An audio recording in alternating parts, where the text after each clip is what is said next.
हरे कृष्ण कृष्ण कृष्ण हरे हरे, हरे राम राम राम हरे हरे, हरे कृष्ण कृष्ण कृष्ण हरे हरे, हरे राम राम राम हरे हरे, हरे कृष्ण कृष्ण कृष्ण हरे हरे, हरे राम राम राम हरे हरे, हरे कृष्ण कृष्ण कृष्ण हरे हरे. पुंडलिका वरदेव हरी विठ्ठल श्री ज्ञानदेव तुकाराम, पंढरीनाथ भगवान की जय. माऊली ज्ञानेश्वर महाराज की जय. जगद्गुरु संत तुकाराम महाराज की जय. बोलो रे भाई सब संतन की जय. छत्रपती शिवाजी महाराज की जय. लेकुराचे हित पाहे माऊलीचे चित्त, ऐशी कळवळ्याची ताती करी लाभा विणप्रीती. पोटी भार वाहे त्याचे सर्वस्व हीच आहे, तुका म्हणे माझे तुम्हा संतांवरी होते. प्रस्तुत प्राप्त स्थळी प्राप्त प्रसंगी भगवंताच्या सेवेकरिता आणि तुम्हा सखल मायबापांच्या सेवेकरिता निवडलेला अभंग हा जगद्गुरु जगदवंदनीय वैराग्याचे मूर्तिमंत पुतळे देहू निवासी सदेह वैकुंठवासी जगद्गुरु तुकोबारायांचा. आणि जगद्गुरु तुकोबाराय अभंगातून तुम्हाला आई प्रतिपादित करते.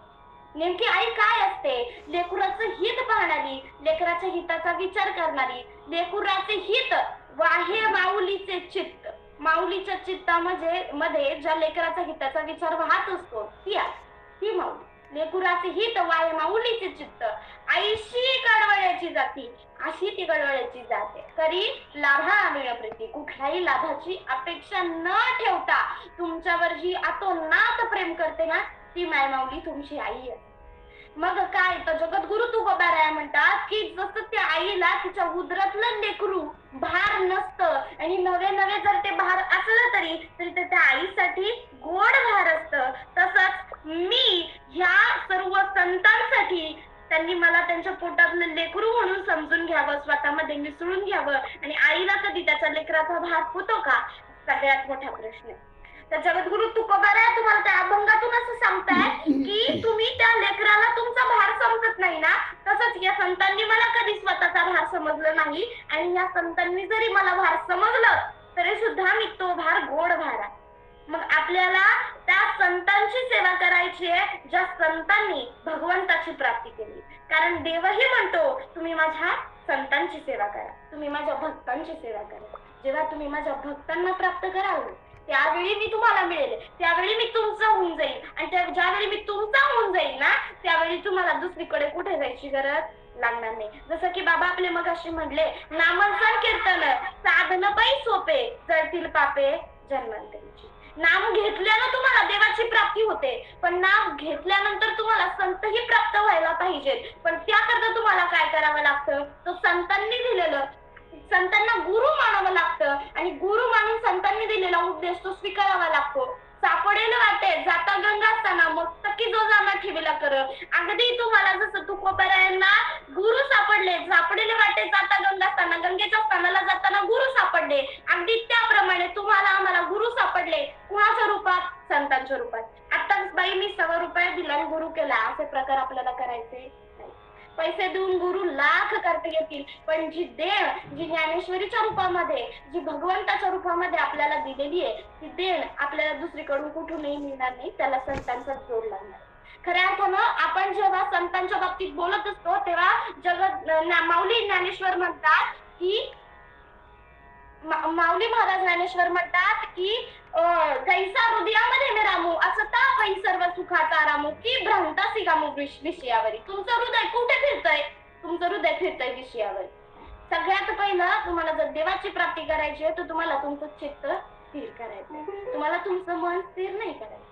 कारण आपल्या मनाला स्थिर करणं अगदी देवालाही जमलं नाही, संतांनाही जमलं नाही आणि तुम्हाला आम्हाला सामान्य लोकांनाही जमणार नाही. कारण मन स्थिर होऊच शकत नाही. मनाच्या नगामध्ये व्यसन घालायची तर तुम्हाला नामाचीच व्यसन घालावी लागेल आणि नामाची व्यसन घालून तुम्हाला तुमचं चित्त शुद्ध करावं लागेल.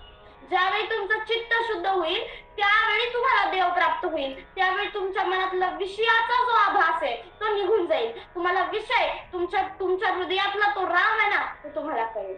अहम ब्रह्मास्मी याचा अहंकार या जीवाला झाला, मग सर्वं खलिदम ब्रह्मा हे जीव विसरून गेला.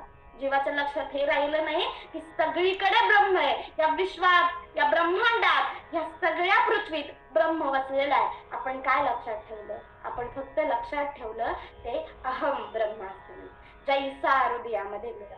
म्हणून आपण एखादी गोष्ट सांगत असताना ना, एखादी गोष्ट बोलत असताना, संतांचे उपदेश सांगत असताना, जैसा हृदयामध्ये मिरवू, तुमच्या हृदयामध्ये राम आहे हे सुद्धा लोकांना पटलं पाहिजे, हे सुद्धा लोकांना समजलं पाहिजे. माझ्या हृदयात राम आहे म्हणजे मी सगळ्यात श्रेष्ठ आहे, माझ्यासारखा दुसरा कुणीही नाही. अहंकाराचा वारा न रागो राजसा माझी या म्हणजे काय? तुमच्या जीवाला, तुमच्या हृदयाला, तुमच्या चित्ताला अहंकाराचा वाराही लागता कामा नये. मग तुम्हाला काय कळलं पाहिजे? तुम्हाला कळलं पाहिजे देवाची भक्ती कशी करायची, तुमच्या हृदयातला राम तुम्हाला कसा मिळवायचा. पण तुमच्या हृदयात राम आहे म्हणजे तुम्ही देव आहात असं नाही. तो देव देवच आहे, ते संत संतच आहे. पण तुमच्या हृदयातला देव जपणं म्हणजे तुमची माणुसकी जपणं, तुमच्या हृदयातला देव जपणं म्हणजे तुम्ही तुमच्या धार्मिकतेला जपणं, तुमच्या हृदयातला देव जपणं म्हणजे तुम्ही तुमचं काम जपणं, तुमच्या हृदयातला देव जपणं म्हणजे तुम्ही तुमची श्रद्धा जपणं.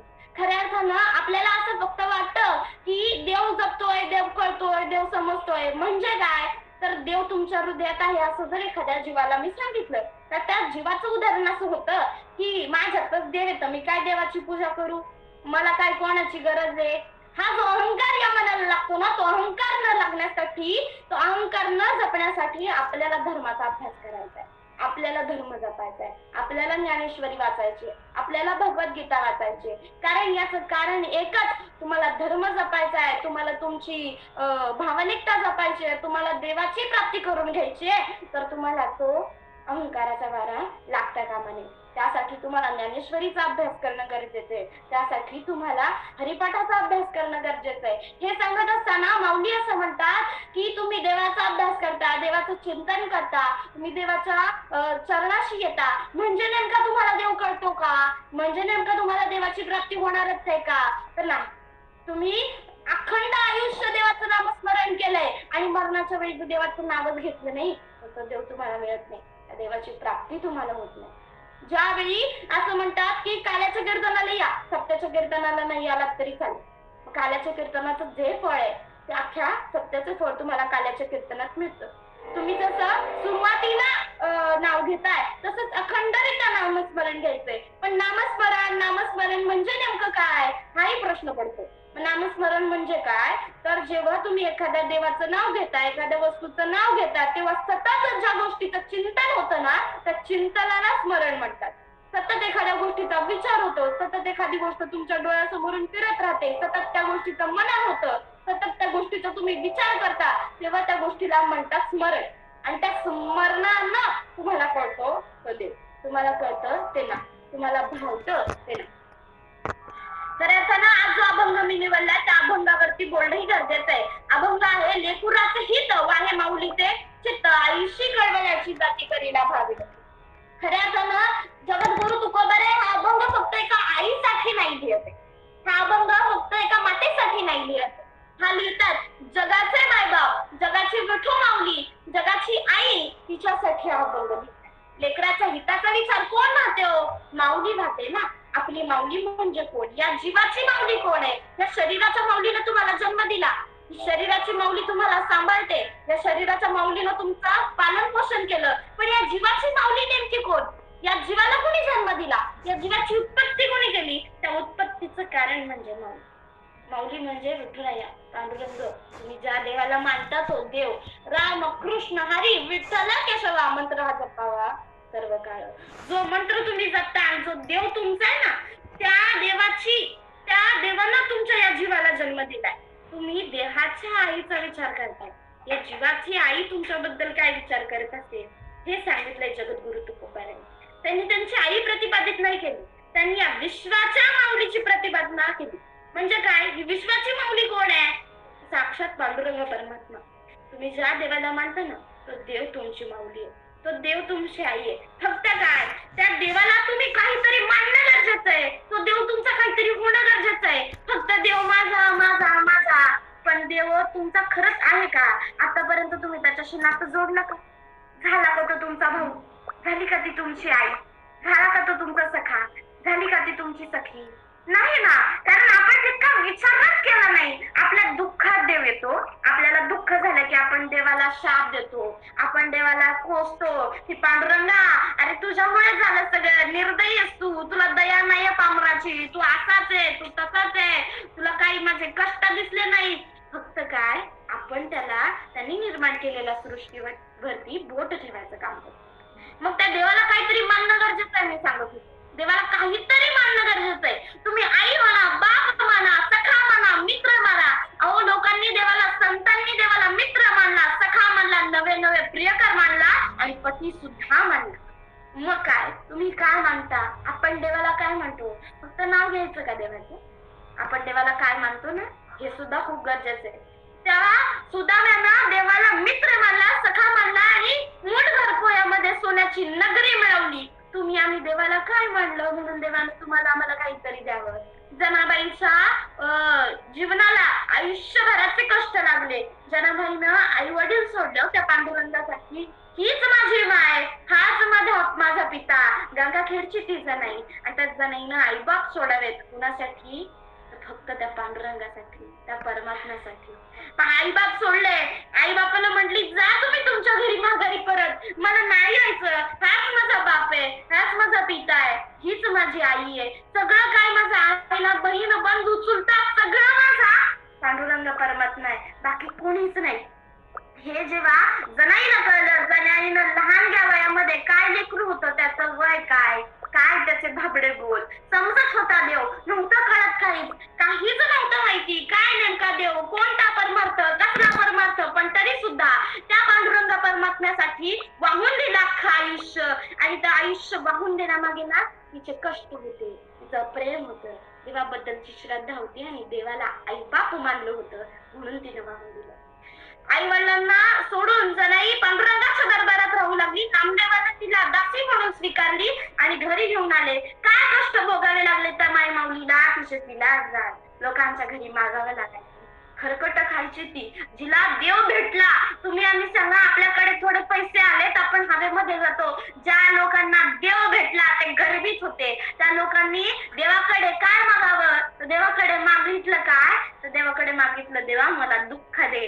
का दे, तर माझ्या दुःखामध्ये मला तुझी जाणीव नाही, माझ्या दुःखामध्ये मी तुला कधीच विसरणार नाही. मला सुख आलं ना, मी विसरून जाईल रे भगवंता, पण मला दुःख आहे ना, तोपर्यंत मी तुला विसरू शकत.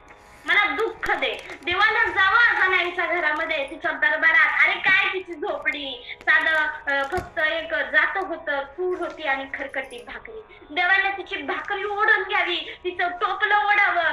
जनाईनं त्या झटापटीत देवाने उष्टी भाकरी खावी, लोकांची खरकटी भाकरी खावी. कशासाठी? कुणाच्या प्रेमासाठी? तर त्या जनाईच्या प्रेमासाठी. देवाने इतकं केलं. जनाई जेव्हा गायला बसायची ना, सुंदर माझे जाते गाला फिरते बघतुके, ओव्या गाऊ कौतुके तू ये रे बा विठ्ठला, ओव्या गाऊ भरतारा तू ये रे बा विठ्ठला, सासू आणि सासरा धीर तो तिसरा, ओव्या गाऊ कौतुके तू ये रे बा विठ्ठला, ओव्या गाऊ कौतुके तू ये रे बा विठ्ठला. तुम्ही जेव्हा ह्या अभंगात दंग व्हाल ना, तुम्ही ती म्हणायची काय, तर मी माझ्या माऊलीसाठी, मी माझ्या भगवंतासाठी गाते. आणि भगवंत अक्षरशः त्या अभंगांमध्ये त्या रुक्मिणी मातेला सुद्धा आई म्हणून घेतलं. काय सामर्थ्य होतं जनाईचं की आपल्या पत्नीला सुद्धा आई म्हणावं लागलं. कुणाच्यामुळे?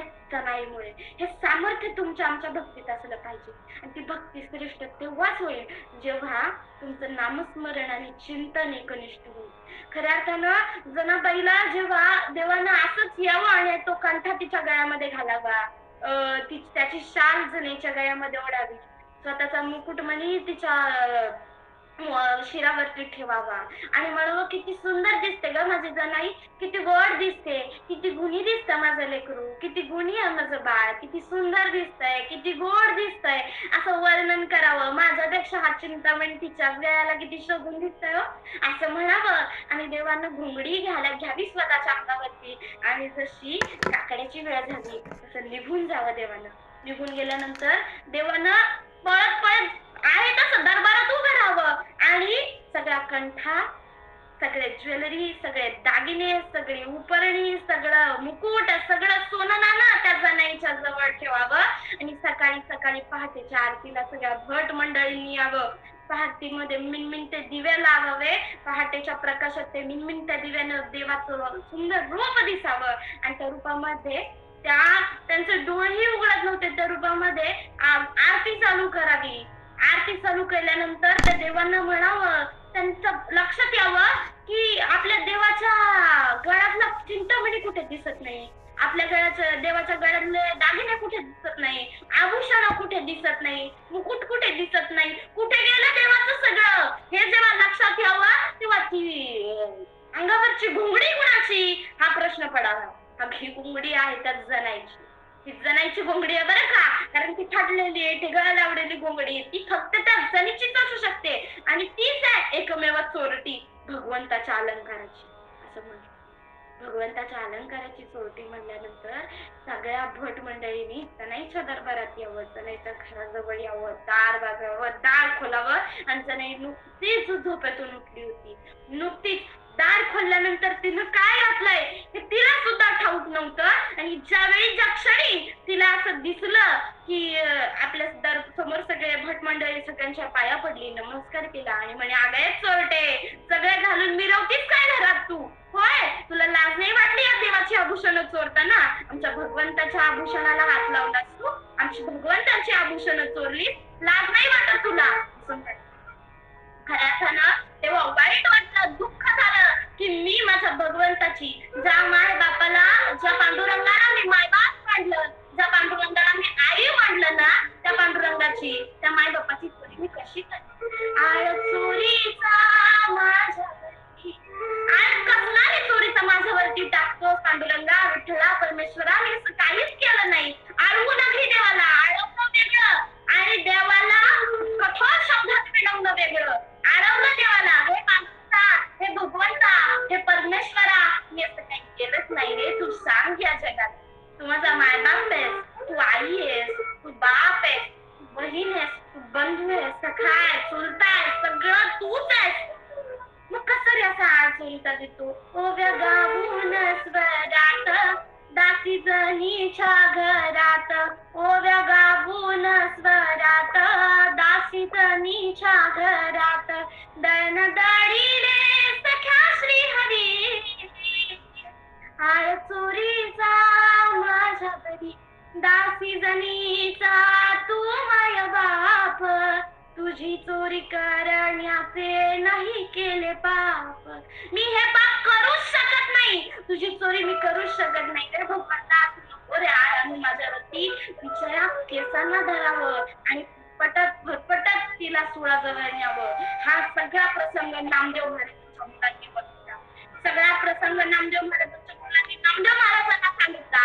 नामदेव महाराज धावत पडत पांडुरंगाच्या दरबारात आले आणि पांडुरंगाला म्हणले, अरे पांडुरंगा, मी तुला बाप मानते रे, मी तुला आई मानते आणि आज तुझ्यामुळे तिच्यावर ही वेळ आली, आता तुलाच काहीतरी करणं गरजेचं आहे. पांडुरंग परमात्मा म्हणला, अरे तुला नाही करणार आमच्या दोघांची भक्ती, तुला नाही करणार आमचं दोघांचं नातं. का माहितीये का तुला?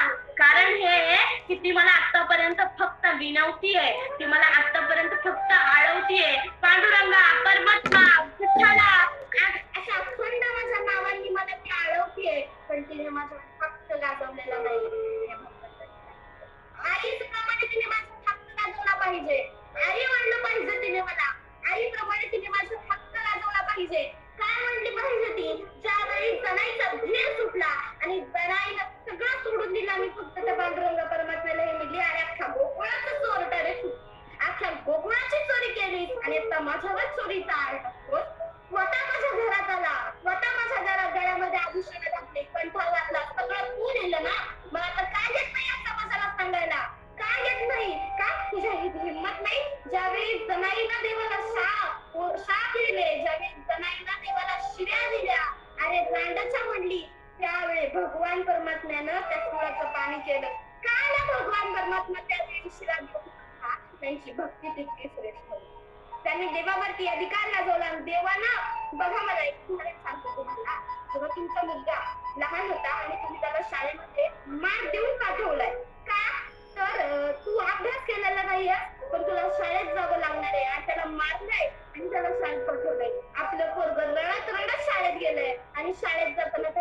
चिडचिड केली नाही बरं. रडत रडत शाळेत गेले, अभ्यास झाला नाही म्हणून शिक्षकाने त्याला मारले. ते घरात येत असताना तुम्ही बाजूवाल्या बाईकडं टीव्ही बघायला गेला. काय होईल त्या पोराची अवस्था, किती चिडचिड करेल तो पोरगा. अगं कुठं किती होतीस, किती वेळ वाट पाहिली मी तुझी, भूक लागली काही का मला, आणि त्या मास्टरड्यानं पण मला मारलं, असं तो म्हणतो की नाही. मग त्या आईबद्दल बोलताना कुठलाही लेकरू विचार करत नाही की माझ्या आईच्या मनाला हे लागेल, हे दुखेल. तसाच पांडुरंग परमात्मा म्हणतो, तुम्ही माझ्यावर इतकी भक्ती करा, इतकं प्रेम होता, इतकी श्रद्धा ठेवा की अगदी शेवटच्या क्षणी आई म्हणून मला साथ घालायची आणि मी आई म्हणून तुमच्या साथेला धावून येणार.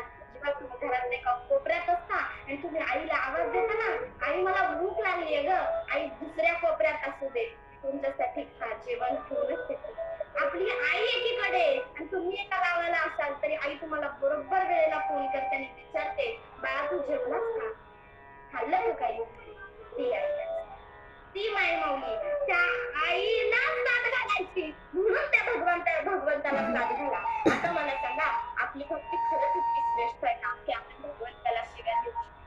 तुमची भक्ती जेव्हा श्रेष्ठतम श्रेष्ठत्वाला जाईल, तुमची भक्ती जेव्हा अखंड श्रेष्ठ होईल, त्यावेळी तुम्ही भगवंताला मिळवू शकता आणि त्यावेळी तुमचा अधिकार बनतो. त्या भगवंताला तुम्ही कसेही अडवू शकता. आता जर तुम्ही भगवंताला शाप दिले, आता जर तुम्ही भगवंताला काहीही बोललात, तर तो भगवंत काय म्हणे, तुझी भक्ती तेवढी श्रेष्ठ आहे का. आणि तो भगवंत बोलायच्या आधी अखंड समाज तुम्हाला नावं ठेवेल का, तर आपली भक्ती तेवढी श्रेष्ठ नाही. कुठला समाज तुमच्या दुःखामध्ये येत नाही, कुठला सुखात येत नाही, फक्त तुम्हाला तो दिसतो म्हणून त्याच्यापेक्षा तुम्हाला भगवंत तो दिसत नाही ना, तुमच्या हृदयात वास करतो. आईच्या रूपामध्ये पाहावं लागतं. त्यामुळे आजचा निवडलेला अभंग लेकराचे हेतू कारण हे होतं की आई कळली पाहिजे या समाजात. कसं आहे, प्रत्येक महाराजांची किंवा आतापर्यंत मी जेवढे लोकांचे ऐकलंय तर आई का सांगतात कीर्तनात, आई का सांगितली जावी, आईला का सांगायचं, काय आई घरात नसते का, आई बाप घरात नसतात. मला सांगायचं काय, काळाची गरज झाली. बाप सांग, काळाची गरज झाली. तुम्ही समाजात वावरताय, तर समाजात वावरत असताना कसं जगायचं हे सांग. खऱ्या अर्थानं जी मायमाऊली तुमच्या घरामध्ये असते ना, ती मायमाऊली तुम्हाला कळली नाही म्हणून ती सांगा. ती मायमाऊली जेव्हा तुम्हाला कळेल त्यावेळी तुम्हाला सांगावी लागणार नाही. तर जगद्गुरु तुकोबाराय असं म्हणतात की ही तुमची मायमाऊली जशी तुमची आई आहे, तशी या जीवाची मायमाऊली तो पांडुरंग परमात्मा आहे. आणि त्या पांडुरंग परमात्मा त्याच्या जीवाची आई असल्या कारणानं तुम्हाला त्या पांडुरंग परमात्म्याला आई रूपानं प्रेम द्यायचे. तुम्ही काहीही माना भगवंताला, आणि तुम्ही ज्या गोष्टी मानताय ना, जो विषय मांडताय, जे वस्तू मांडताय, ज्या मुलाला मांडताय, ज्या घराला मांडताय, जो बँक बॅलन्स मांडताय, तो खरंच तुमचा आहे का हा विचार. म्हणजे काय, ज्यावेळी तुमचा मृत्यू जवळ येईल, त्यावेळी तुम्हाला मृत्यू येणार असेल, ज्यावेळी तुम्हाला मृत्यू येतोय तुम्हाला कळणार सुद्धा नाही. तुम्ही आईच्या उदरामध्ये राहिलात, गर्भात आलात की 9 महिने आधी कळतं की तुम्ही आईच्या गर्भात आहात. पण तुम्ही मरणार आहात हे 9 सेकंद सुद्धा आधी कळत नाही. त्यामुळे तुम्हाला जे काही करायचंय ते जिवंत असताना करायचं. जिवंत असताना तुम्हाला देवाची प्राप्ती करायची आहे. जिवंत असताना तुम्हाला देवासाठी जगायचंय. जिवंत असताना तुम्हाला स्वतःसाठी जगायचंय. तुम्हाला या समाजाची सेवा करायची आहे म्हणून जगायचंय. हे कुठेतरी लक्षात असणं गरजेचं आहे. या पृथ्वीचं भान असणं गरजेचं आहे. आपण या सृष्टीतले एक जीव आहोत आणि या सृष्टीतल्या जीवानं ना, खऱ्या अर्थानं या जीवामध्ये प्राणी आहेत, पक्षी आहेत, अखंड कीटक आहेत, कितीतरी कीटक आहेत, कितीतरी प्राणी आहेत, कितीतरी पक्षी आहेत. पण मला सांगा, त्या कीटकांचं आणि त्या पक्ष्यांचं कसं आहे माहिती का, पक्षी अंगणी उतरती ते का गुंतवणी राहती, तैसी असावी संसारी. पक्षी अंगणात उतरतात, दाणा खातात, चणे पीक खातात आणि निघून जातात. एखादा दाणा त्यांच्या पंखात ठेवतील त्यांच्या पिलासाठी आणि निघून जातील. परत त्या अपेक्षेनं मागं फिरकून बघणार नाही. तिथेच एखादी गाय येईल, तिचं पोट भरेपर्यंत ती खाईल आणि ती निघून जाईल. तिथेच एखादा माणूस येईल आणि त्या माणसानं काय करेल, सगळी पोती जेवढी पडली दाण्याची तेवढी सगळी उचलल आणि तो टेम्पो कुठे तो पण शोधल आणि मग काय करील, सगळं घेऊन जायचं विचारत असेल का. ही अभ्यास आहे ना, ही जी लालसा आहे, हे जे सगळं सगळं माझं माझं माझं जे करतो ना आपण ते आपल्याला शेवटी येणार नाही. जो मुलगा जो माझा म्हणता तुम्ही तो मुलगा तुम्हाला शेवटीला आगणी देणार आहे. हे कसं विसरतो आपण?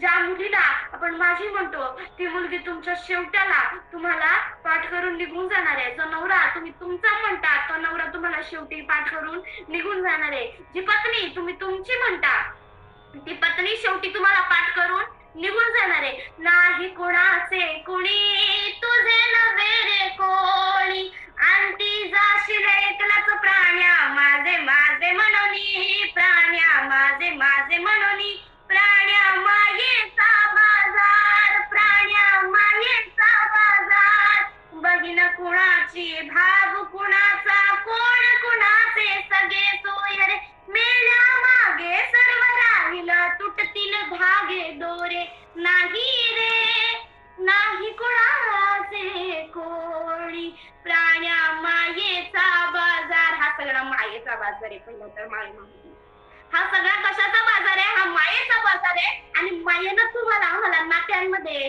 या संसारामध्ये या पैशामध्ये या घरामध्ये ज्या घराची साफसफाई तुम्ही सकाळी उठल्यापासून रात्री झोपेपर्यंत करत असता, ज्या घरासाठी काय स्वयंपाक बनवायचा हा विचार तुम्ही रात्री झोपेपासून उद्या बनवेपर्यंत करत असता, ज्या घरासाठी मी किती पैसे कमवून आणू, अजून कुठे सेव्हिंग करू, अजून कुठे बचत करू, अजून कुठे बँकचं खातं खोलू, अजून कुठे एफडी बनवू, ह्याचा विचार तुम्ही करताना तो विचार करण्या अगोदर हे लक्षात घ्या हे सगळं इथं राहणार आहे. तुमचं घर, तुमचा बंगला, तुमचे पैसे, तुमची मुलं सगळं सगळं इथं राहणार आहे. जाणार कोण आहे? तुम्ही जाणार. हा फोन इथं राहणार आहे. फोनवरती बोलणारे निघून जाणार आहे. हे कसं विसरतो आपण? हे कसं लक्षात राहत नाही या जीवाला? हा नाशवंत देह आहे माझ्या मौलांना. हा नाशवंत देह जाणारच सगळं आयुष्य खातो काळ. सावधान तुम्ही सावधान व्हा. तुमचं आयुष्य खाणार आहे हा देह, हा काळ तुमचा देह खाणार आहे. का खाणार आहे? तर त्या देहाला एक एक्सपायरी डेट आहे आणि ती एक्सपायरी डेट प्रत्येकाची आहे. जसं तुम्हाला जीवन आहे तसं मृत्यू आहे.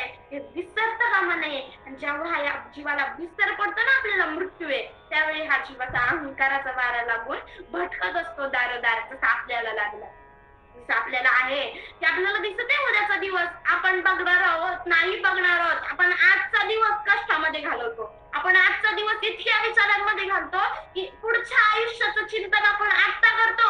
कसं होईल माझ्या मुलाचं, कसं होईल माझ्या मुलांच्या पोरांचं, मुलांच्या पोरांची लग्न पाहिली की मग मी डोळे मिटायला मोकळी, मुलांचं हे पाहिलं की मग मी डोळे मिटायला मोकळा, मग मुलांची नातवंड पाहिली त्यांची लग्न पाहिली की मी डोळे मिटायला मोकळी. अरे काय डोळे मिटायचं? तुम्ही उद्याचं आयुष्य पाहिलंय, तुम्ही उद्याचा दिवस पाहिलाय नाही ना? मग तुम्हाला हेच सांगायचंय तुम्ही जिथे उद्याचं काही पाहिलं नाही तिथे तुम्ही आयुष्यभराचा काय विचार करता?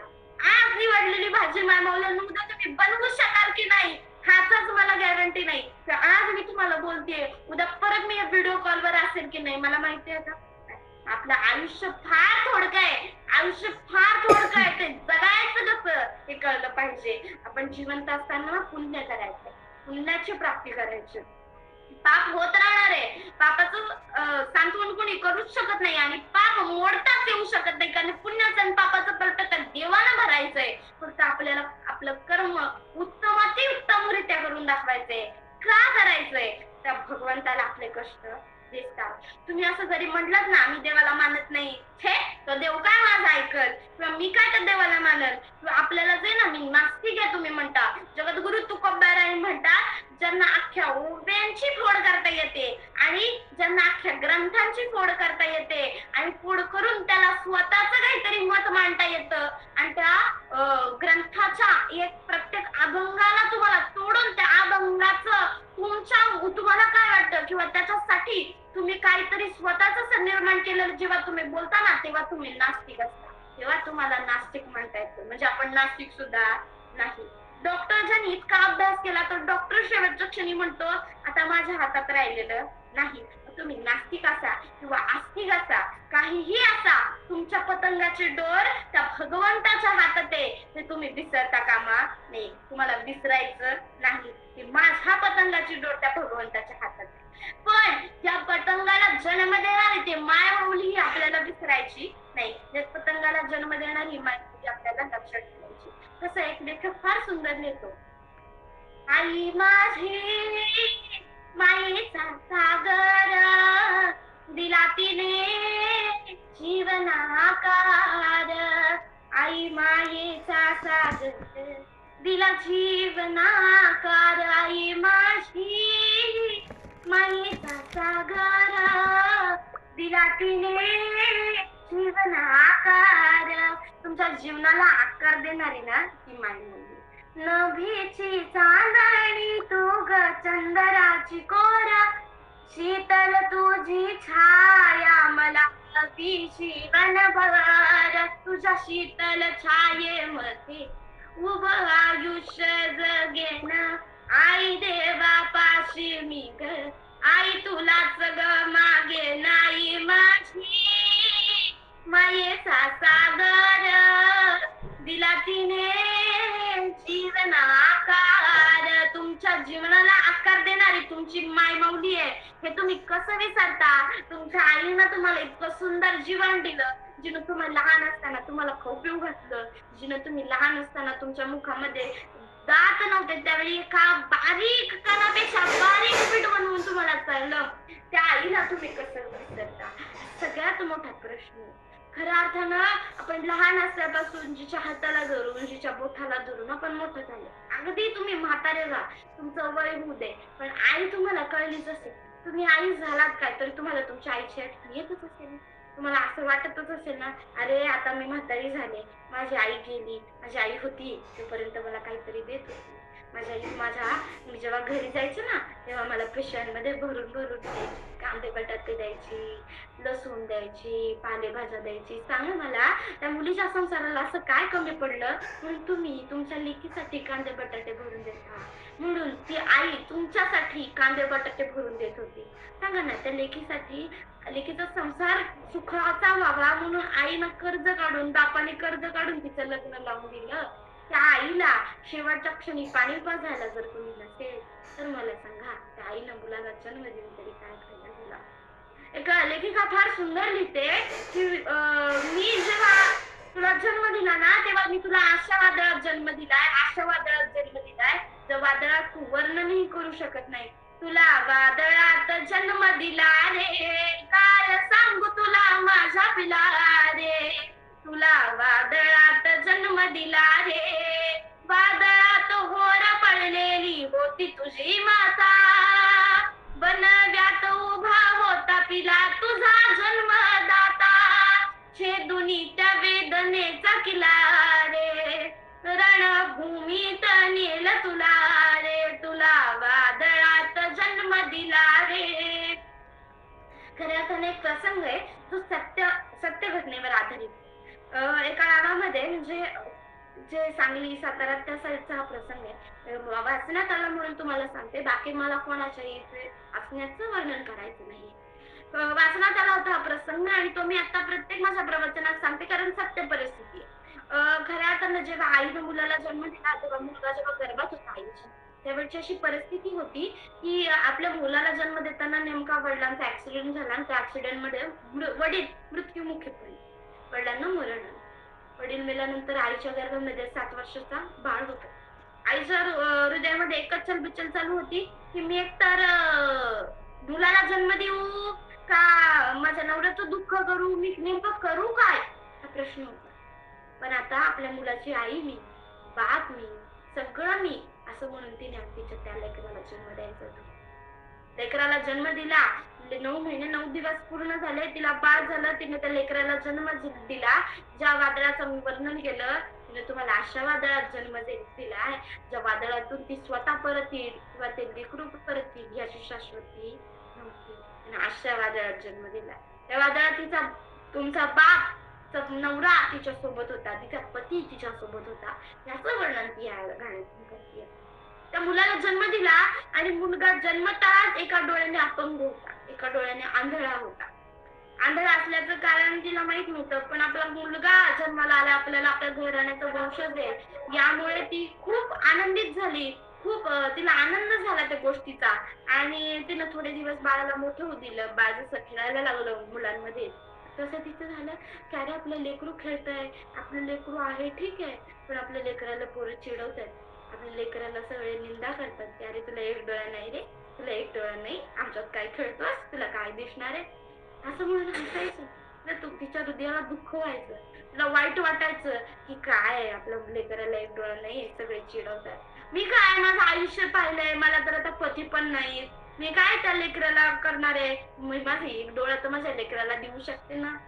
असे कष्ट केले त्या माईमाऊलीने, असे कष्ट केले आणि त्या माईमाऊलीने काय करावं, त्या माईमाऊलीने एकदा डॉक्टरकडे जावं आणि डॉक्टरला विचारावं की आई मला एक सांगा बरं. डॉक्टरला म्हणले की डॉक्टर मला एक सांगा की तुम्ही डोळ्याचं ऑपरेशन करायचंय, मला माझ्या मुलाला डोळा द्यायचा आहे, मला माझ्या मुलाला एक डोळा माझा बसवायचा आहे, तुम्ही किती खर्च करता त्याचा, किती खर्च लागतो त्याला, किती पैसे लागतात, तसं त्या माईमाऊलीनं अडाणी माईमाऊलीनं विचारावं.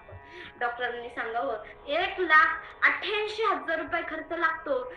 जसा किंमत ऐकली तसं हातपाय लटलट कापू लागले. आता हा पैसा आणायचा कुठून, हा प्रश्न पडला. कारण लेकराला बाप नाही, लेकराला कोणी नाही, मी सोडल्यास माझ्या लेकराला दुसरं कोणी नाही. मला एक गोष्ट सांगायची आहे, तुमच्या घरामध्ये ना तुम्हाला मुलगा असू दे मुलगी असू दे, तुम्हीच आहात, फक्त तुम्हीच आहात. आई आणि वडील म्हणून तुम्हीच आहात जे लेकरांच्या दुःखामध्ये सहभागी होतात, लेकरांच्या सुखामध्ये सहभागी होतात. तुमचे चुलते होत नाहीत, तुमचे नाते होत नाहीत, तुमचे गोते होत नाही, तुमची बहीण होत नाही. तुम्हीच आहात तुमच्या लेकरामध्ये दुःखामध्ये सामील होता, तुम्हीच आहात तुमच्या लेकराच्या सुखामध्ये सामील होता, तुम्हीच आहात तुमच्या लेकराचं दुःख आणि सुख वाटून घेता. तुम्हालाच तुमच्या लेकराच्या दुःखाचे आणि सुखाचे कष्ट पडतात. बाकी समाजाला त्याचं काहीही पडलेलं नाही. समाज त्याचा विचार करत नाही. तुमच्या घरात खायला भाकर नसू दे, तो येऊन विचारणार नाही की बाबा तुम्हाला भाकर नाही, तुमच्या लेकरांना भाकर नाही, जरा ही भाकर खाऊ आला, नाही विचारणार कोणी. आज तुम्ही काहीतरी कमावलंय, तुमच्याकडे 2 रुपये आहेत म्हणून तुमचा विचार लोक करतील हो. पण तुम्ही जर गरीब असाल आणि तुम्ही आठवा तुमचे ते जुने दिवस, ज्या दिवसामध्ये तुम्ही 1-1 रुपया जमा केला, 1-1 रुपयाची जमवणूक केली आणि त्या 1-1 रुपयाच्या जमवणुकीतून तुम्ही तुमचा डोलारा उभा केला. आता लाख लोक दारात असतील, पण त्यावेळी एक सुद्धा व्यक्ती नव्हता जो तुम्हाला विचारत होता फोन करून की बाबा तू जेवला का, ताई तू जेवली का, तुझ्या घरात अन्न आहे का, तुझ्या घरात खाण्यासाठी काही गोष्टी आहेत का, कोणीही विचारत नव्हतं. त्यामुळे तुम्ही कोणाचा विचार करायचा हे सुद्धा तुम्हाला कळलं पाहिजे. त्या आईनं विचार केला फक्त तिच्या लेकराचा. काय लोक मला नाव ठेवतील ना, ठेवू दे म्हणली, माझ्या लेकराला डोळा बसवला.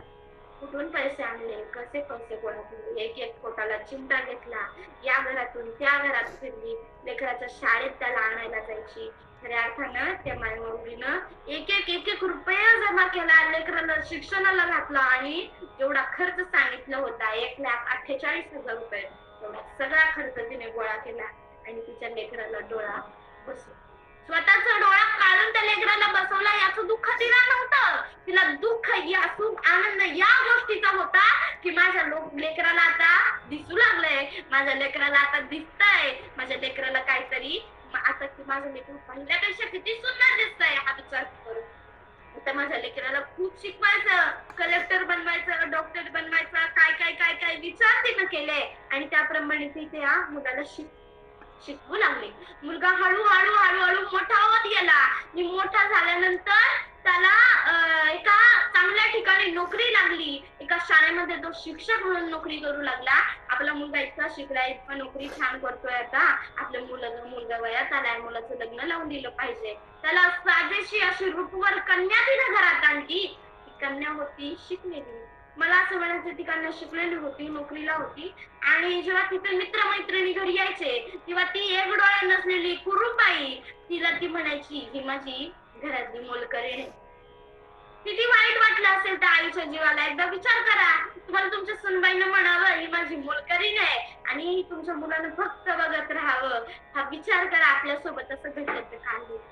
हा विचार इतका महत्वाचा आहे ना. त्यावेळी त्या मायबाऊलीनं विचार करावा की जाऊ दे आपल्या सुनेला त्रास होतो, सुनेनं किरकिर करावी नवऱ्यामागे की बाबा एकतर ही बाई घरात राहील नाहीतर मी राहील, तू काय ते ठरव, त्या बाईला घरातून बाहेर काढ नाहीतर मी जाते माझ्या माहेरी, असा हट्ट धरावा. शेवटी मुलाला आईनं म्हणावं की बाबा तुझा नवीन संसार आहे, तू कर, मी जाते. हा आता हाच आईनं धरावा आणि आई मुलाला घेऊन निघून जावी. मुलाला घेतलं आणि निघून गेली. मुलाला म्हटली मला गावाकडच्या घरात ठेव. मुलगा म्हणला हो आई मी तुला गावाकडे ठेवतो पण तुला दर आठवड्याला बघायला येईल, तुला दर आठवड्याला भेटायला येईल असं त्याने म्हटलं. पण मुलगा त्या दिवसानंतर गावाला गेला, फिरकलाच नाही. विचार करा ती आई मायमाऊली लाडू बनवून ठेवायची, ती मायमाऊली आपल्या पोराला चिवडा आवडतो चिवडा बनवून ठेवायची, सगळं काही करून ठेवायची, पण लेकरू आपलं आलंच नाही म्हणून बुरशी लागायची. एक दिवस त्या पेपर मध्ये बातमी आली की तुमचा मुलाचं कौतुक सोहळा आहे पुण्यामध्ये, तुमच्या मुलाला आदर्श शिक्षक म्हणून पुरस्कार मिळणार आहे. त्या माईमाऊलीला शेजारच्या बाईनं वाचून दाखवला, अहो ऐका की मावशी तुमच्या मुलाचं बातमी आली पेपर मध्ये, मुलाला असं तुमचं बक्षीस मिळणार आहे, तुमचा मुलगा शिकलाय त्याला खूप बक्षीस मिळणार आहे. कसलं बक्षीस असं विचारावं, तुमच्या मुलाला आदर्श शिक्षक नावाचा पुरस्कार मिळणार आहे, त्या पुणे जिल्ह्याकडून मिळणार आहे समजा. असं ती म्हटली. आपल्या मुलाचा कौतुक सोहळा बघायला जावं म्हणून त्या मायमाऊलीनं एसटी पकडावी गावाकडून पुण्याची आणि पुण्याला निघावं. पुण्याला आलेली ती मायमाऊली त्याच्या कार्यक्रमाच्या ठिकाणी पोहोचली. कशी पोहोचली, कुठून तिला रस्ता सापडला, तिच्याकडे किती पैसे होते याची काही कोणाला विचारायची गरज नाही. तिने तिच्या मुलाच्या कार्यक्रमासाठी पैसा गोळा केला, ती पोहोचली त्या कार्यक्रमाला. कार्यक्रमाला पोहोचल्यानंतर अगदी शेवटच्या बाकावरती जाऊन बसली आणि शेवटच्या बाकावरती बसलेली असताना तिला असं वाटू लागलं की माझा लेकरू इथून लय भारी दिसतोय, लय छान दिसतंय माझं लेकरू. पुढच्या बाकावरती येते, मधल्या बाकावरती आली, मधल्या बाकावरती तिला असं वाटलं माझं लेकरू इथून खूपच गुणी दिसतंय. त्याच्या पुढच्या बाकावरती आली, इथून आणखी सुंदर दिसते. असं करत करत ती पहिल्या लाईनीमध्ये उतरली आणि बक्षीस घेत असताना मुलाची नजर आपल्या कुरूपाईवरती पडली. आता कुरूप म्हणण्यामागे सुद्धा एक कारण आहे. आपल्या कुरूपाईवरती पडली, मुलानं घेतलेलं बक्षीस दुसऱ्याच्या हातात दिलं, आईला हाताला धरला आणि फरफटत फरफटत फरफटत तिला गावाच्या घराकडे घेऊन गेला. तिथं तिला ठेवली आणि तिला म्हणला तुला लाज नाही वाटत माझ्या अशा कार्यक्रमाला यायची, तुला असं एकदाही वाटत नाही आलं की माझ्या मुलाला कष्ट होतील, त्रास होईल, त्याची मान खाली होईल, अशी कुरूपाई माझ्या समोर आलीस तू, मला इतकं वाईट वाटलं ना आई, मी कसं मला लाज वाटली तुझी असं त्या मुलानं म्हणावं. आईला वाईट वाटलं, दुःख झालं, पण आईनं शब्दही काढला नाही. मग आईला सोडून निघून गेला. परत काही दिवसानं गावानं सोहळा करायचा, गावानं कौतुक करायचं म्हणून गावानं काय केला, त्यांनी सत्कार ठेवला, कौतुक सोहळा ठेवला. त्या कौतुकामध्ये त्या आईला बोलवलं, पण आई काही त्या कौतुकामध्ये आलीच नाही. मुलगा गावामध्ये आला, गाडी थांबवली, सत्कार घेतला, फुलांचा वर्षाव झाला, सगळं झालं, पण आपली आई कुठे दिसली नाही. गावातला कार्यक्रम आणि गावाच्या कार्यक्रमात आई कशी आली नाही हा प्रश्न त्याला पडला. मी जाऊन बघावं, आलोय तर परत समाज काय म्हणेल, लोक काय म्हणतील या हेतून मुलगा म्हटला जाऊन बघतो मी आता. गावाच्या शेतातल्या घरामध्ये मुलांना जावं आणि बघावं तर तिथे आई त्याची नव्हती. घराला टाळा होता, टाळा होता घराला. मुलानं पाहिलं, इकडे तिकडे पाहिलं, आईला दोनदा आवाज दिला, आई काही दिसली नाही. शेजारच्या बाईने आवाज दिला, अरे मुला इकडे ये म्हटली, इकडे ये, तुझ्या आईनं तुझ्या करता माझ्याकडे एक डब्बा देऊन गेली आणि चिठ्ठी दिली, ती चिठ्ठी वाच आणि बघ काय म्हणते तुझी आई. त्या मुलानं डब्बा घेतला, त्यामध्ये लाडू होते आणि त्या चिठ्ठीमध्ये असं लिहिलं होतं, जेव्हा तुझ्या कौतुक सोहळ्याला आले ना, त्या कौतुक सोहळ्याला तुला मी आल्यानंतर तुला अपमान वाटला, मी आल्यानंतर तुला दुःख झालं, मी आल्यानंतर तुला कष्ट झाले रे, तुला लाज वाटली माझी. पण तुला एक गोष्ट सांगते बाळा, ज्यावेळी तू लहान होता तेव्हा तुला एक डोळा नव्हता, त्यावेळी मी माझा डोळा काढून तुला लावला मी माझा डोळा, आणि तुला सुंदर बनवण्याच्या नादात मी कुरूप झाले, म्हणून तुला तुझ्या आयुष्य लागले काय, म्हणून तुला. आणि आता वय झालं रे माझं, मी सुंदर दिसून तरी काय करू. माझा मुलगा माझ्या कष्टावरती इतका मोठा झाला, माझा मुलगा माझ्या कष्टावरती इतका प्रगतशील झाला, याच्यातच मला कौतुक आहे, पण माझ्या मुलाला माझ्या असण्याची लाज वाटली, याचं खऱ्यात मोठं दुःख आहे. हा विचार त्या आईनं केला आणि आईनं चिठ्ठीमध्ये असं लिहिलं होतं, तुला त्रास झाला माझ्या मी येण्याचा, इथून पुढे तुझ्या कुठल्याही कार्यक्रमात मी येणार नाही आणि इथून पुढे तू मला भेटायला यायची गरज नाही, कारण या गावातल्या घरामध्ये मी कधीच नसेल. हा विचार तिने केला, गावातल्या घरात मी कधीच नसेल. का नसेल तर त्या लेकराला आई म्हणली मी कायमची चालली आहे, परत कधीच नाही येण्यासाठी. कुठे चालली आहे, कशाला चालली आहे मला विचारू नको, कारण माझ्याकडे त्या प्रश्नाचं उत्तर नाही. आणि ती आई निघून गेली कायमसाठी. कुठे गेली, कशासाठी गेली नाही माहिती, पण त्या आईचं दुःख ज्या लेखिकेनं लिहिलं होतं, ज्या शेजारच्या बाईनं लिहिलं होतं ना, तिनं एक ओवी रचली होती आणि त्या ओवीमध्ये असं होतं, तुनी नाही पाणी पाजले मी तुझ्यासाठी जीवन झाडिले बाळा, तुनी नाही पाणी पाजले, मेल्यावरती रडतो कशाला, उगीच ताण नको देऊ घशाला, उगीच ताण नको देऊ घशाला, नको देखावा गाव जगाला, मोडला नाही कधी रुपया दुधाला, मोडला नाही कधी रुपया दुधाला, मी खुला पाकून प्राण सोडिले रे राजा, तुनी नाही पाणी पाजले, मी तुझ्यासाठी जीवन जाळले रे बाळा, तुनी नाही पाणी पाजले, माझ्या कुशीतला असून तू बाळ, माझ्या जीवाचा बनला तू काळ, माझ्या जीवाचा बनला तू काळ, तुझे जीवनभर पुरविले मी लाड, राहून अर्ध्या पोटी सांग सकाळ, मी तुला पाहून डोळे सुलाविले रे बाळा, तुनी नाही पाणी पाजले. मी तुझ्यासाठी इतकं केलं रे राजा, पण आज तुम्हाला पाणी सुद्धा पाजायला नव्हता. सगळ्यात मोठं दुःख. आपण आपल्या मुलांना शिकवलं म्हणजे सुसंस्कृत केलं का? आपण आपल्या मुलांना सांभाळलं म्हणजे त्यांना सुसंस्कृत केलं का? त्यांना अध्यात्म दिला म्हणजे त्यांना सुसंस्कृत केलं का? म्हणजे आपण आपल्या मुलाला खूप शिकवलं म्हणजे तो मोठा झाला म्हणजे आपला मुलगा आपल्याला सांभाळेल याची अपेक्षा आहे का? तुम्हाला खरं सांगायचं, जी वृद्धाश्रमामध्ये आई वडील जातात ना, माफी मागून बोलते, ज्या वृद्धाश्रमामध्ये आई वडील राहतात त्यांची मुलं शहरामध्ये कामाला आहेत, त्यांची मुलं शहरामध्ये शिक्षित आहेत, त्यांची मुलं डॉक्टर आहेत, त्यांची मुलं इंजिनियर आहेत, त्यांची मुलं त्यांची मुलं अशा पदावरती आहेत ज्या पदावरती हा मुलगा आपल्या आई वडिलांना वृद्धाश्रमात ठेवू शकतो हे सुद्धा वाटू शकत नाही. अशी सगळी शिकलेली मुलांच्या आई वडील वृद्धाश्रमात आहेत. तुमचा मुलगा शेतकरी असेल आणि तो तुम्हाला सांभाळत असेल ना, आणि शिकलेला असेल आणि तरी तो तुम्हाला सांभाळत असेल ना, तर कौतुक आहे त्या मुलाचं की त्याच्या डोक्यात शिक्षण असून सुद्धा त्याला अहंकार लागला नाही. पण मुलं आता तशी राहिलेली नाही. तुमच्या असं मी आता तरी मी हे बघते की जोपर्यंत तुमचं गाव जिवंत आहे आणि जोपर्यंत तुमच्या गावामध्ये शेती करणारा तुमचा मुलगा जिवंत आहे ना, तोपर्यंत तुमचे आई वडील तुमच्या घरामध्ये, तुम्ही तुमच्या सासू सासऱ्यांना सांभाळा, तुमच्या आई वडिलांना सांभाळण्यावर कशी कोणीतरी असेल हे पण खूप महत्त्वाचं. पण ती आई ना कळलीच सगळ्यात जास्त तिच्या मुलीला. कारण कसं आहे, जेव्हा आपली मुलगी माहेराला जाते, सासरी जाते, तेव्हा ती सासरी गेल्यानंतर तिचं कितीही मोठ्या धुमधडाक्यात लग्न लावून द्या, कितीही मोठ्यानं लग्न लावून द्या, जेव्हा तुम्ही आईकडे परत जाता ना, आईच्या घरी, आईच्या दरबारात, तेव्हा आई तुम्हाला लसूण देते, कांदे देते, बटाटे देते, का माझ्या मुलीच्या संसाराला काम असते. ज्यावेळी तुमची आई जाईल ना, त्यावेळी तुमची पिशवी कायम रिकामी येईल. हे त्या पिशवीमध्ये कधीच कांदे येणार नाही, कधीच बटाटे येणार नाही.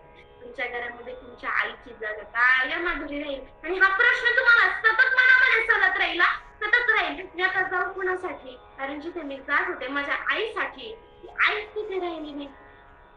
त्यामुळे जेव्हा तुमच्या घरात म्हातारा माणूस आहे, जी कोणती माणसं तुमच्या घरामध्ये त्या माणसांची आत्ता असेल आपल्याला, रमल्यानंतर दशक्रिया करता, त्यांना पूर्णाचं कोणतं स्वयंपाक करता, काय नको तेवढे पदार्थ पंचपक्वान ठेवता, ती मायमौली खायलाही येत. ती जोपर्यंत जिवंत आहे तोपर्यंत तिची जाणीव करा, तोपर्यंत तिची श्रद्धा ठेवा.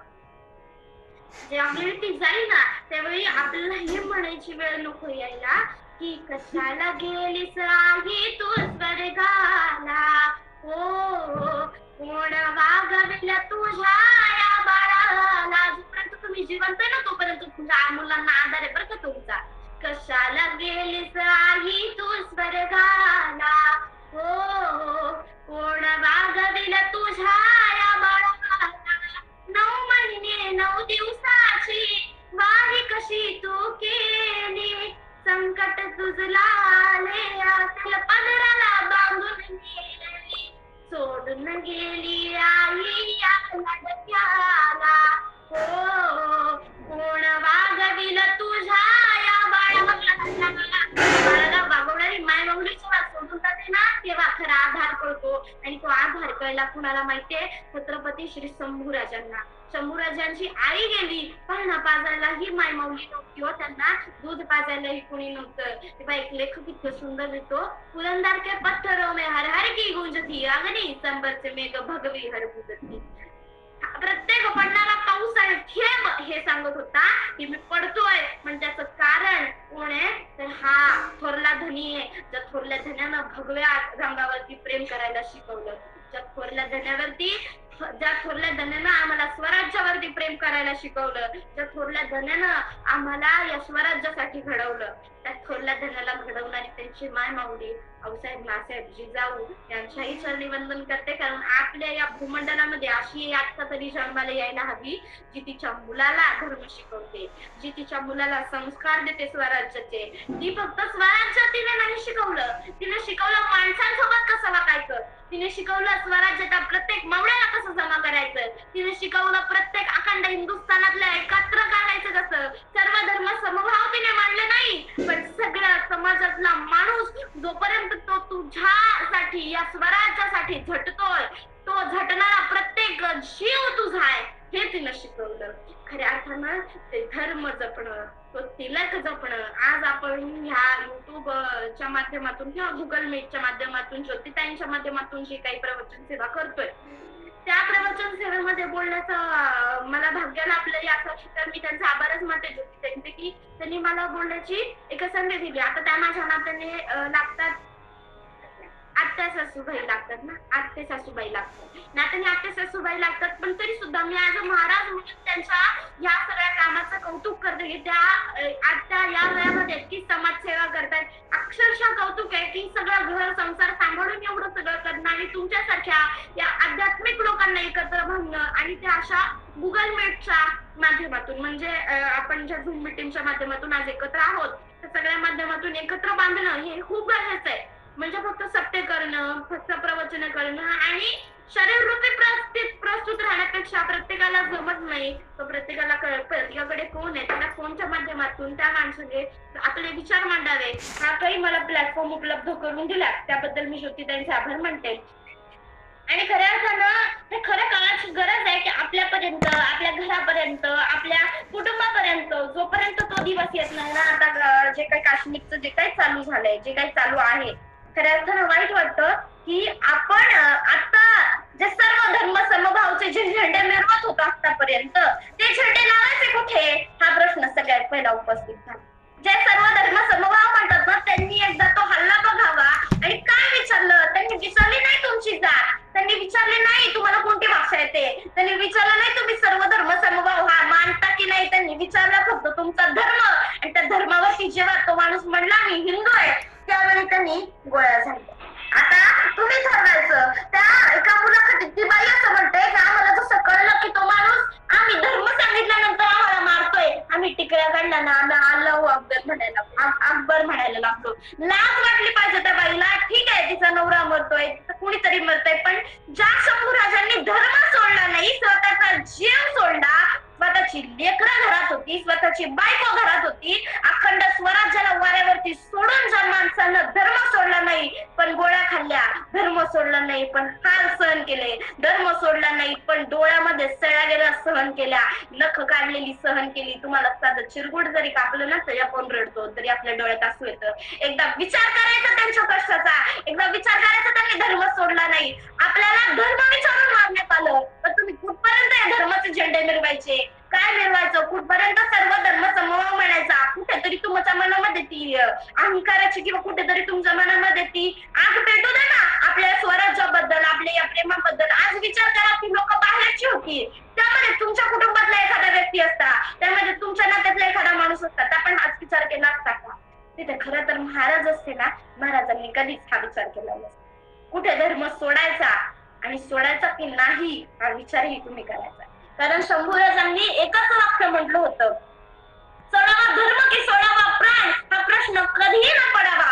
सोडावा प्राण पण धर्म कधीही ना सोडावा, ऐसा शंभूराजा असा शंभूराजा झाला.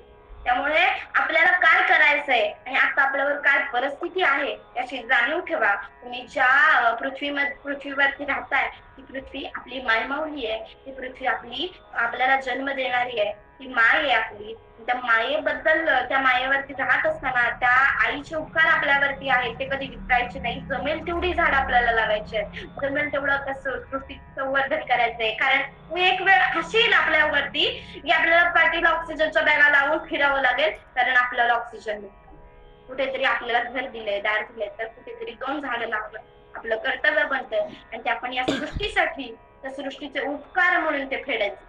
आणि परत जाताना आपल्याला काय या सृष्टीला देता येईल, आपल्याला कितपत या सृष्टीसाठी, या मुक्या जनावरांसाठी, आपल्याला या मुक्या गायीसाठी, गोरक्षणासाठी किंवा कुठल्याही अन्य जीवासाठी काय करता येईल, त्याचा विचार तुम्ही करायचा.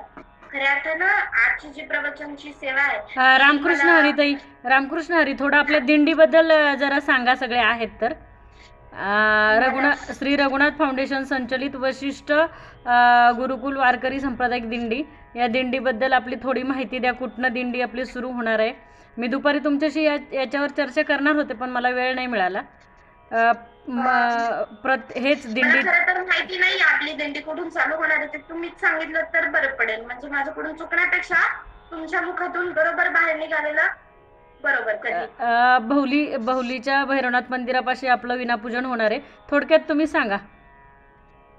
बहुलीच्या गावामध्ये आपली जी बहुली गाव आहे, तिथून ताईंची जी दिंडी आहे ती चालू होणार आहे. विनापूजन रघुनाथ फाउंडेशनची जी दिंडी आहे ती चालू होणार आहे. तर तुम्ही सर्वांनीही या आणि ताईंना काही कुठल्याही स्वरूपात मदत करता आली ती करा. कारण तुमची मदत कसं असतं, आपण एक फुल वाहतो, काय देतो ह्याला महत्व नाही, पण आपण देतो याला खूप महत्व आहे. आणि कशासाठी, तर काही वाईट त्याचं होणार नाही. या दिंडीसाठी तो खर्च निघणार आहे, तुमच्या आमच्यासाठी ते सर्व खर्च ताई करणार आहे. ताईंच्या त्यामागे खूप कष्ट आहेत, ताई त्याच्यासाठी खूप पळतायत, हे दिसतच आहे सगळ्यांना. त्यामुळे नक्की सगळ्यांना जमून तेवढं सगळ्या लोकांनी बहुलीच्या दिंडीमध्ये समाविष्ट व्हा. आणि एक नवीन सुरुवात एका महिलेकडून होती, याचं फार कौतुक आहे ताई. कारण आतापर्यंत घर सांभाळणारी स्त्री पाहिली, घरासाठी लढणारी पाहिली, उद्या काय भाजी बनवायची याचा विचार करणारी स्त्री पाहिली, पण मी माझ्या देवासाठी काय करू शकते, देवासाठी आणखीन माझा काय विचार होऊ शकतो, माझ्या देवासाठी आणखीन कितपत प्रयत्न करू शकते याचा विचार तुम्ही करता. खरंच खूप भाग्याचं आहे आणि ते भाग्यातून चमच्या नशिबात आलं. तुम्ही आमच्या सगळ्यांच्या सोबत आहात, या सगळ्यांची खूप जाणीव कायम राहील. आणि तुम्ही जे केलंय त्याचं फार कौतुक. मी कोण आहे तुमच्याबद्दल काय बोलणार आहे, मी कामर आहे, मी खूप लहान आहे तुमच्यापेक्षा. त्यामुळे तुमचे आशीर्वाद, तुमचं प्रेम माझ्यावरती राहू द्या. बोलण्याच्या ओघात काही चुकून 2 शब्द मी बोलून गेले असेल तर क्षमा मागते. जे काही बरोबर असेल तर तुम्ही तुमच्या सोबत न्या, आणि जे काही चुकीचं आहे ते माझं मला परत द्या. माझा वाणीचा दोष म्हणून मी परत घेते. बोलिलेले कुरे बेडे वाकुडे उत्तरे, करा क्षमा अपराध महाराज सिद्ध, नाही विचारीला अधिकार ना आपुला, करा क्षमा अपराध महाराज. काही मी तुमचा अधिकार विचारला नाही, सगळेच महान मंडळी आहेत, सगळ्यांनाही ज्ञान आहे. माझ्या बोलण्याच्या ओघात काही चुकून निघून गेले असेल तर मला क्षमा करा. बाकी सगळं रामकृष्ण हरी. रामकृष्ण देव हरी विठ्ठल श्री ज्ञानदेव तुकाराम, पंढरीनाथ भगवान की जय, माऊली ज्ञानेश्वर महाराज की जय, जगद्गुरु संत तुकाराम महाराज की जय, बोलो रे भाई सब संतन की जय, छत्रपती शिवाजी महाराज की जय. रामकृष्ण हरी. ताई, फार अतिशय सुंदर सेवा झालेली आहे. म्हणजे माझ्याकडे खरं बोलायला शब्द नाही, एवढी सुंदर सेवा झालेली आहे. आणि खूप छान, म्हणजे तुमच्या अगदी काय म्हणावं, काय माझ्याकडे खरं शब्द नाही बोलायला. इतकं सुंदर प्रवचन झालेलं आहे की कान अगदी तृप्त होऊन गेले. आणि आईबद्दल, आईचं महत्त्व तर प्रत्येकाला आहेच हो, पण आता ह्या काळाची गरज म्हणून तुम्ही जे काही आईबद्दल फार छान बोललात, की काय होतं, मुलं मोठी झाल्यानंतर आई वडिलांनी केलेल्या उपकाराची त्यांना जाणीव नसते, आणि ती जाणीव कुठेतरी समाजामध्ये व्हावी असा तुमचा जो म्हणजे अट्टास आहे, त्याच्याबद्दल फार कौतुक करावं तेवढं थोडं आहे. त्यामुळे फार सुंदर, खूप छान असं प्रवचन झालेलं आहे. आणि त्यासाठी श्री रघुनाथ फाउंडेशन संचलित वशिष्ठ गुरुकुलच्या सर्व साधक, सदस्य आणि गुरुजनांकडून मी आपले मनपूर्वक खूप खूप खूप आभार व्यक्त करते. अतिशय सुंदर सेवा झालेली आहे. आणि